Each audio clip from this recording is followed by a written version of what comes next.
Anda kembali di CNN Indonesia Today. Banjir di Jakarta telah merendam sejumlah titik di ibu kota, tak terkecuali kawasan bisnis di Kemang, Jakarta Selatan. Hingga Minggu sore, kawasan elit ini masih dibersihkan. Toko dan restoran masih tutup. Kerugian yang dialami diperkirakan mencapai ratusan juta rupiah. Banjir di Jakarta telah merendam sejumlah titik di ibu kota, tidak terkecuali di kawasan elit Kemang, Jakarta Selatan. Daerah ini telah terkepung banjir sejak Sabtu dini hari sekitar pukul 1 pagi dan baru mulai surut pada Sabtu sore. Dan saat ini pun sedang dalam proses pembersihan. Meski dipenuhi dengan bangunan mewah seperti restoran dan juga hotel, namun kawasan ini tetap menjadi langganan banjir di ibu kota. Meski demikian, banjir kali ini disebut menjadi banjir yang terparah. Hingga Minggu sore, petugas Dinas Sumber Daya Air dan Pemadam Kebakaran masih membersihkan kawasan bisnis di Kemang, Jakarta Selatan. Air yang masih menggenangi sejumlah titik seperti di basement gedung disedot oleh petugas pemadam kebakaran, kemudian dibuang ke Kali Krukut. Selain petugas, warga dan sejumlah pelaku usaha juga sibuk menyelamatkan barang-barang yang tersisa.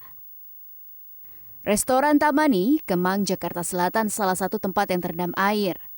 Supervisor rumah makan tersebut, Chandra, memperkirakan kerugian yang dialami restoran mencapai ratusan juta rupiah. Properti bisnis berupa komputer, meja, kursi, pendingin makanan, dan lainnya terendam air luapan Kali Krukut selama berjam-jam.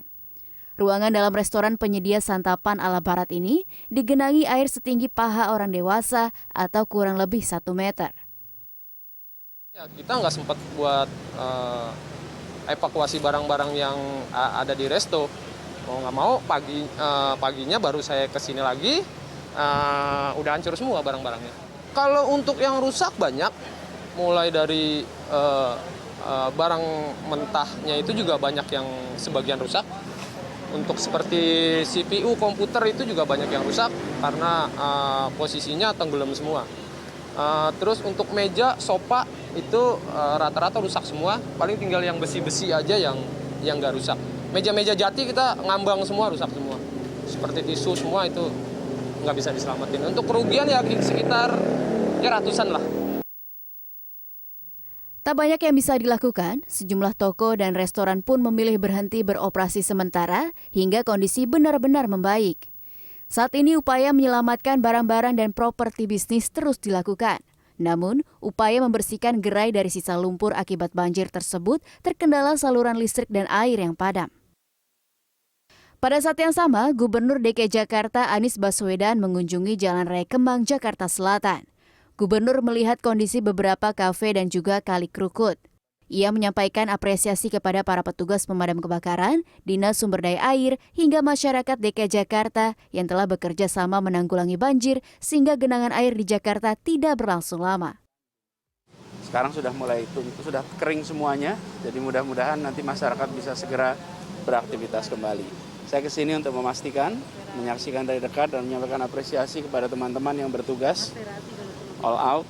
Dan kesempatan ini saya juga ini sampaikan penghargaan, terima kasih, apresiasi kepada warga, kepada organisasi-organisasi sosial, organisasi kemanusiaan, kemudian juga organisasi kemasyarakatan yang ikut membantu warga Jakarta di masa sulit ini.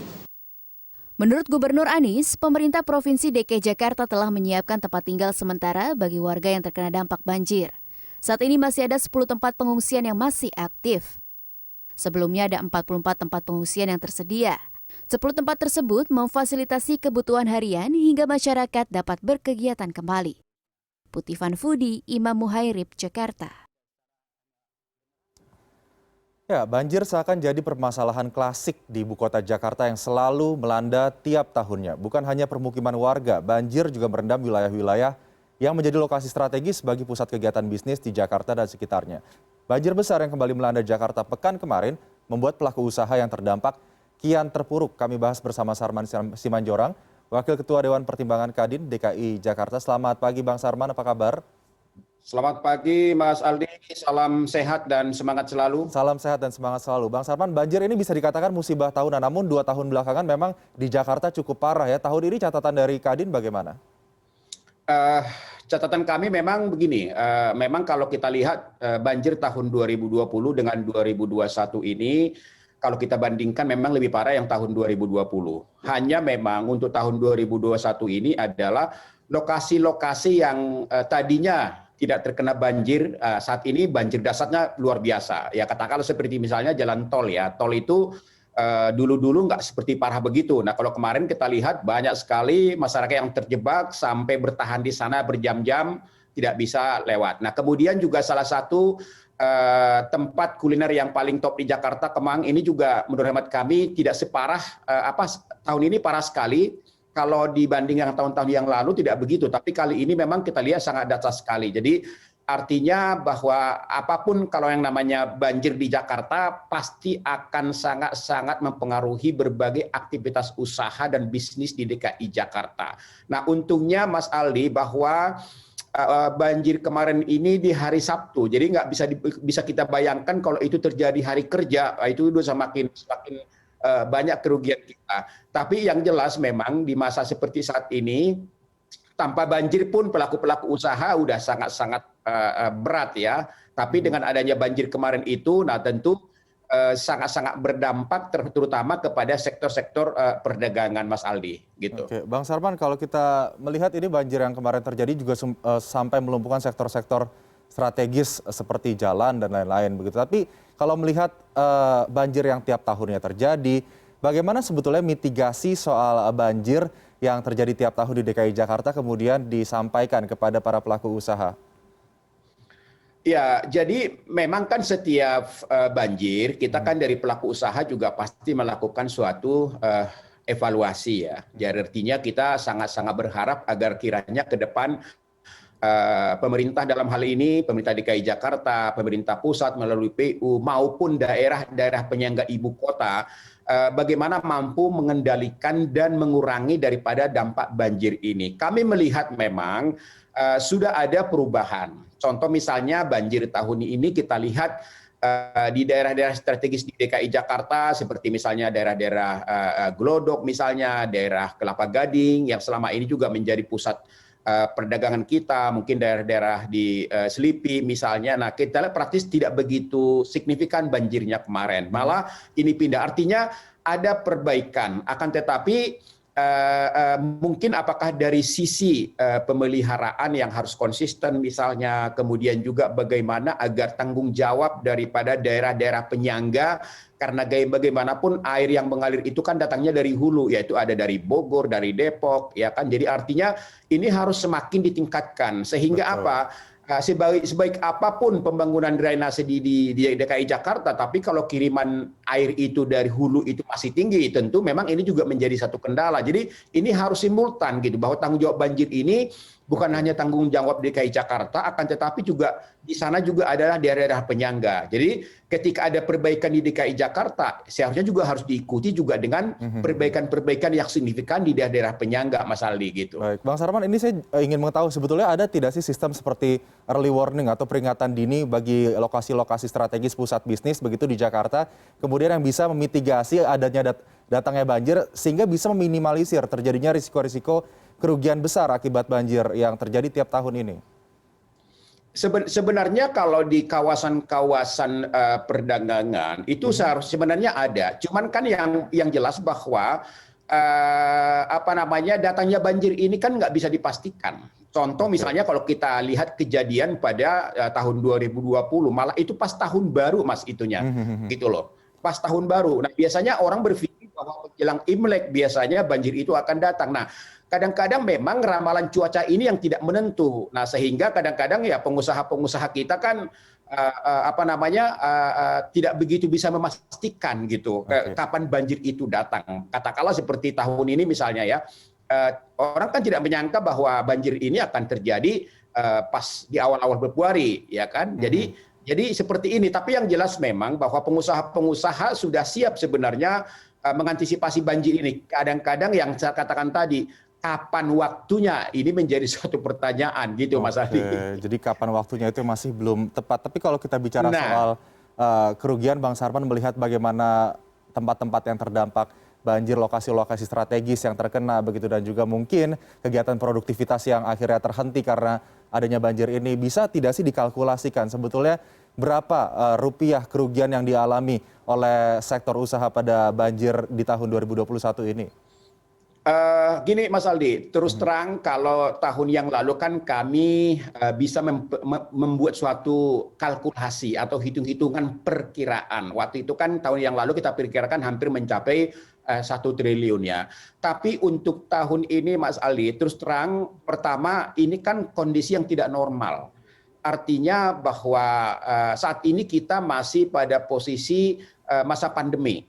Di masa pandemi ini kita tahu sudah banyak restoran yang tutup, banyak toko-toko yang tutup, banyak UKM yang tutup, bahkan juga kita tahu pusat-pusat destinasi wisata di Jakarta juga boleh dikatakan juga sebagian tutup. Jadi dengan data-data yang kami miliki memang kami agak sulit memprediksinya karena ini keadaan tidak normal, karena kita tahu bahwa saya katakan tadi, dalam keadaan masa pandemi ini aja pengusaha-pengusaha kita, apalagi sektor perdagangan ini udah sangat-sangat berat. Nah, harapannya sebenarnya pada akhir-akhir minggu, weekend ya, seperti hari Sabtu kemarin, ya ada peluang lah untuk menambah omset, ya untuk bisa memperbaiki cash flow-nya. Tapi kan kemarin sirna semuanya karena banjir. Jadi artinya bagi pengusaha saat ini ya sudah jatuh tertimpa tangga pula gitu. Jadi kalau ditanya masalah kerugian Mas Aldi, memang kita agak sulit memprediksi, saya katakan tadi, karena data-data di kami ini kan semua sudah berubah. Contoh misalnya retail di Jakarta itu ada lebih kurang 400 di Jabodetabek, itu sebagian sudah ada yang tutup. Restoran misalnya di DKI Jakarta itu ada sekitar 3.957 restoran, itu juga sudah banyak yang tutup. Jadi dengan adanya angka-angka yang berubah ini, ya kami agak sedikit kesulitan gitu. Tapi kalau dari sisi angka Mas, kita yakin bahwa kerugian tahun ini tidak sebesar tahun yang lalu gitu loh. Masih di angka ratusan miliar lah gitu, karena cuman 1 hari full banjirnya, kemudian hari Minggu kita lihat juga sudah mulai pelan-pelan surut, dan hari ini kelihatan sudah sangat normal gitu. Jadi karena data-data tadi Mas Aldi, karena adanya banyak pengusaha-pengusaha kita yang sudah tutup, sehingga kami memang agak kesulitan untuk menghitung daripada kerugian baik dari sisi perdagangan maupun dari sisi transportasi dan logistik. Oke, apa yang kemudian dibutuhkan oleh dunia usaha untuk recovery atau bangkit kembali dari musibah banjir ini? Ya, tentu harapan kami memang bahwa di tengah kesulitan seperti ini, ya pemerintah harus peka ya, bagaimana agar kita ini mampu bertahan ya. Misalnya berbagai stimulus, berbagai relaksasi, atau mungkin keringanan harus betul-betul diperhatikan oleh pemerintah. Bagaimana kebijakan yang membuat pengusaha-pengusaha kita ini bisa survive, bisa bertahan hingga badai COVID ini berlalu. Ya, contoh misalnya Mas Aldi yang kami selalu sampaikan, misalnya bagaimana pengusaha-pengusaha kita ini diberikan keringanan dalam berbagai hal cicilan. Mungkin ada pengusaha-pengusaha kita saat ini yang harus mengembalikan kewajiban cicilan pokok atau bunga ke bank misalnya. Nah, ini pemerintah diharapkan juga memberikan suatu keringanan. Apakah itu nanti sampai dengan akhir tahun ini misalnya keringanan itu, atau dibebaskan juga dari cicilan misalnya. Ini sesuatu yang sangat-sangat diharapkan oleh dunia usaha saat ini, karena ya dengan kondisi saat ini mampu bertahan aja udah syukur gitu. Jadi tidak lagi berpikir mencari untung, tapi bagaimana untuk mampu bertahan. Nah, ini menjadi harapan kita. Yang kedua adalah ya tentu katakanlah kebijakan-kebijakan yang lain. Misalnya kalau ada kewajiban pengusaha memberikan, apakah itu dari retribusi atau apakah itu pajak, misalnya katakanlah seperti PPh pasal 21 misalnya. Nah, ini juga kami sangat berharap pemerintah juga bisa memperpanjang. Dan banyak kemarin Mas Aldi yang kebijakan-kebijakan pemerintah kami harapkan itu dievaluasi efektivitasnya di lapangan. Kemudian juga ada yang masa berlakunya sampai dengan bulan April atau bulan Maret tahun ini. Kami harapkan itu sampai bisa diperpanjang sampai akhir tahun ini. Karena kita tidak tahu sampai kapan COVID ini, apakah itu nanti ke depan juga masih ada banjir, kita tidak tahu. Yang jelas bahwa kita ingin ya tidak ada lagi pengusaha-pengusaha yang tutup. Nah, itu dia, tetapi tidak ada lagi pengusaha-pengusaha yang mem-PHK-kan, merumahkan pekerjanya, akan tetapi bagaimana mampu mendorong pengusaha untuk bertahan dulu hingga nanti dikatakan badai ini, COVID ini bisa berlalu dari tengah-tengah kita, Mas Aldi. Baik, Bang Sarman. Tadi dikatakan juga karena sudah seperti bagai jatuh tertimpa tangga pula, artinya memang butuh lebih banyak stimulus relaksasi bagi dunia usaha agar bisa bertahan dari pandemi dan juga musibah lainnya dan saat ini pasca banjir. Terima kasih Bang Sarman Simanjorang, Wakil Ketua Dewan Pertimbangan Kadin DKI Jakarta sudah bergabung bersama kami pada pagi hari ini. Selamat pagi Bang, sehat selalu.